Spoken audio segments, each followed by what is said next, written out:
Assalamualaikum warahmatullahi wabarakatuh. Perkenalkan, nama saya Ucin Rahmiati Lingude dengan NIM G701-19077. Nah, di sini saya akan menjelaskan mengenai fase biotransformasi dan fase farmakokinetik dari senyawa obat ibuprofen. Nah, sebelum kita masuk terlalu dalam, harus kita ketahui terlebih dahulu apa sih itu obat ibuprofen.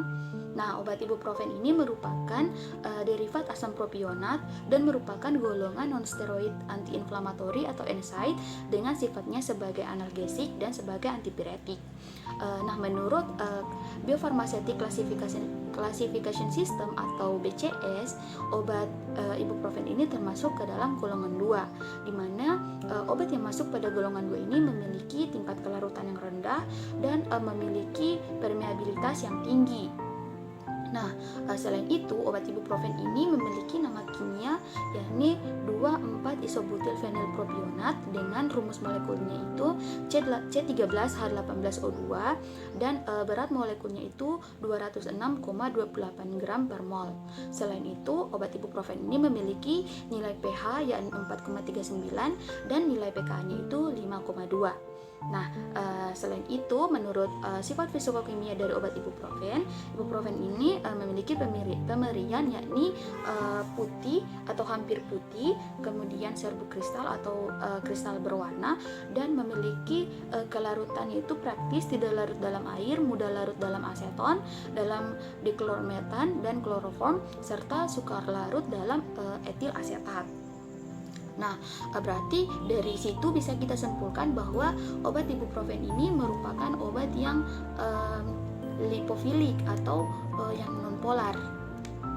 Nah, selanjutnya kita masuk pada mekanisme kerja dari obat ibuprofen. Nah, obat ibuprofen ini memiliki mekanisme kerja atau ibuprofen ini bekerja dengan cara ibuprofen berperan sebagai inhibitor atau penghambat. Kenapa seperti itu? Karena ibuprofen ini akan menghambat siklooksiggenase 1 atau COX-1 dan siklooksiggenase 2 atau COX-2 sehingga bisa mengganggu sintesis prostaglandin. Kenapa? Karena prostaglandin ini yang akan merespon atau yang bisa mengakibatkan adanya rasa nyeri dan inflamasi. Oleh karena itu, di sini ibuprofen berperan sebagai inhibitor atau penghambat. Nah, selanjutnya kita masuk pada fase farmakokinetik dari obat ibuprofen. Nah, pada fase farmakokinetik itu terdiri dari 4 fase. Yang pertama fase absorpsi, yang kedua fase distribusi, yang ketiga fase metabolisme, dan yang keempat fase ekskresi. Nah, yang pertama itu pada fase absorpsi. Nah, absorpsi ini merupakan penyerapan senyawa bioaktif dari tempat pemberiannya sampai ke sirkulasi sistemik. Nah, saat obat masuk ke dalam tubuh atau saat kita mengkonsumsi obat ibuprofen ini secara oral, maka obat ibuprofen ini akan masuk ke dalam tubuh dan akan melewati saluran pencernaan atau gastrointestinal. Nah, kemudian perlahan akan mengalami liberasi atau pelepasan zat aktif obat dari bentuk sediaannya. Kemudian akan berdifusi dan diserap. Nah, maksud dari berdifusi ini yakni obat yang sudah masuk ke dalam tubuh itu akan mengalami difusi pasif ke saluran membran, yaitu di mana adanya perpindahan molekul dari tempat yang berkonsentrasi tinggi ke tempat yang berkonsentrasi rendah dengan melalui membran lipid bilayer. Kenapa seperti itu? Karena obat ini atau obat ibuprofen ini bersifat lipofilik. Nah, selanjutnya masuk pada fase distribusi. Nah, sebelum masuk pada fase distribusi, kita harus ketahui terlebih dahulu apa sih fase distribusi ini. Nah, fase distribusi ini merupakan proses penyebaran senyawa obat melalui sistem peredaran darah. Nah, setelah tadi mengalami fase absorpsi, nah obat itu akan mulai didistribusikan apabila zat aktif obat tersebut sudah dalam bentuk bebas. Maksudnya dalam bentuk bebas ini obat tersebut atau zat aktif obat tersebut sudah tidak terikat lagi dengan plasma atau dengan protein. Nah, setelah itu obat akan didistribusikan ke dalam peredaran darah dan ke seluruh jaringan tubuh termasuk atau terutama pada cairan sinovial. Nah, setelah masuk ke dalam pembuluh darah, senyawa obat itu akan masuk ke pembuluh kapiler. Nah, harus kita ketahui juga bahwa di distribusi ini senyawa obat-obat tersebut akan mencari-cari reseptornya, atau itu sebagai tujuannya untuk mencari reseptornya. Nah, di sini setelah ibuprofen itu terdistribusi, itu nantinya senyawa ibuprofen ini akan mencari reseptornya. Nah, reseptor dari obat ibuprofen ini adalah siklooksiggenase 1 dan siklooksiggenase 2 yang berperan sebagai inhibitor prostaglandin. Nah, setelah itu setelah terjadi itu nanti akan ada itu yang namanya afinitas. Nah, setelah afinitas dan zat aktifnya itu menurun, maka zat aktif itu akan ditarik kembali ke pembuluh darah sehingga akan terjadi untuk proses selanjutnya, yaitu proses metabolisme. Nah, yang ketiga masuk pada fase metabolisme atau fase biotransformasi. Nah, pada fase metabolisme ini itu akan terjadi proses perubahan senyawa kimia yang dibantu oleh enzim.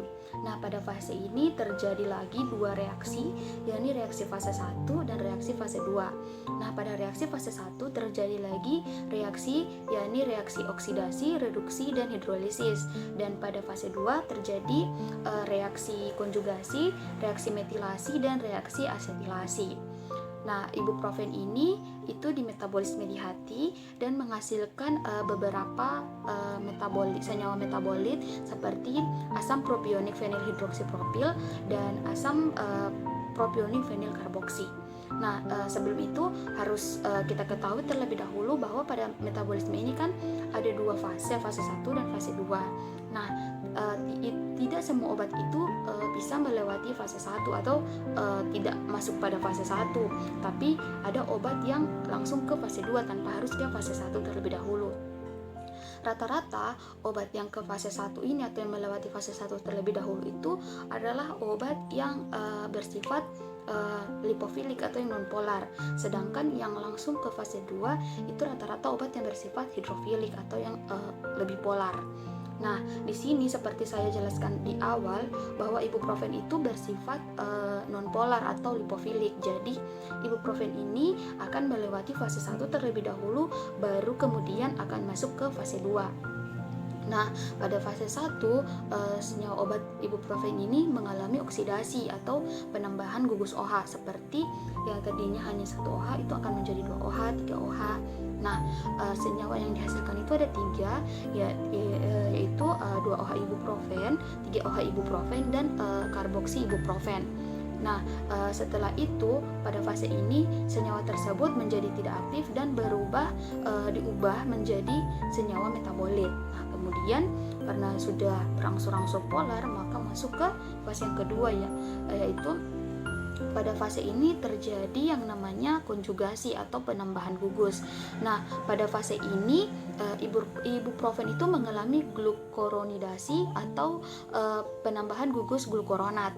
Nah, pada penambahan gugus glukoronat ini atau glukoronidasi ini itu dibantu oleh enzim yang dinamakan UDP glukoronisil transferase atau UGT. Nah, pada fase 2 ini itu bertujuan untuk mengubah senyawa yang tadinya kan dia lipofilik. Pada lipofilik itu kalau ke fase 2 berarti kan harus menjadi hidrofilik.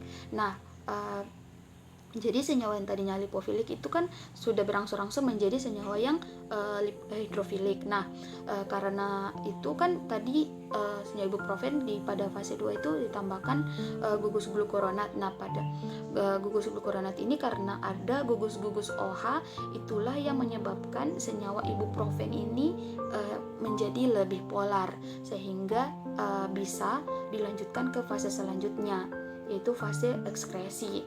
Nah, kemudian kita masuk ke fase yang terakhir, yaitu fase ekskresi.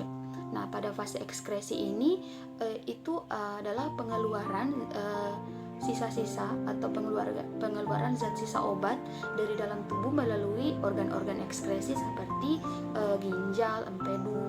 Dengan hasil akhirnya itu urin ataupun feses. Nah, pada fase ekskresi ini ibuprofen itu diekskresikan melalui urin sebesar 45 sampai dengan 70%. Dengan waktu paruh ibuprofen ini dalam serum yaitu sebesar sekitaran 2 jam. Nah, itulah penjelasan singkat dari saya. Lebih dan kurangnya saya mohon maaf. Wabillahi taufiq wal hidayah. Wassalamualaikum warahmatullahi wabarakatuh.